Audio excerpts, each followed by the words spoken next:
Paul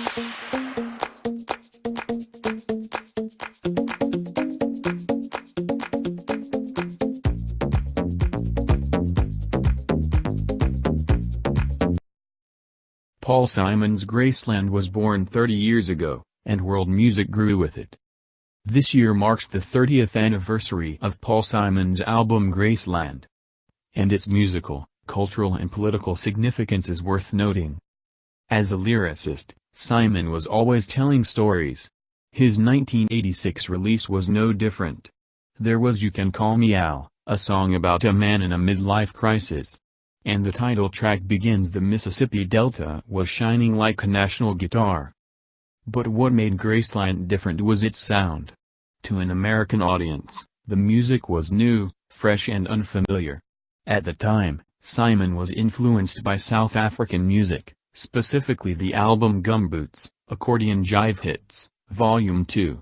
According to Georges Collinet, host of the PRI music show Afropop Worldwide, the album raised Simon's ear and he said, "Wow, I want to work with something like that." Simon recorded the album in Johannesburg, South Africa, with local musicians, including the a cappella group Ladysmith Black Mambazo. This was in the midst of the anti-apartheid struggle. On the one hand, Simon ignored the calls to boycott the apartheid regime and went to South Africa, spending money in the country. But he also shined a spotlight on the injustices there. Collinet was working in Paris for Voice of America at the time. Collinet, by the way, is a Cameroonian American and followed South Africa's politics and music closely. When Graceland was released, Collinet admits that at first, he had mixed feelings, but was more in favor of Paul Simon. After all, Collinet says, Simon was playing with black musicians and wrote a lot of these songs with South African musicians.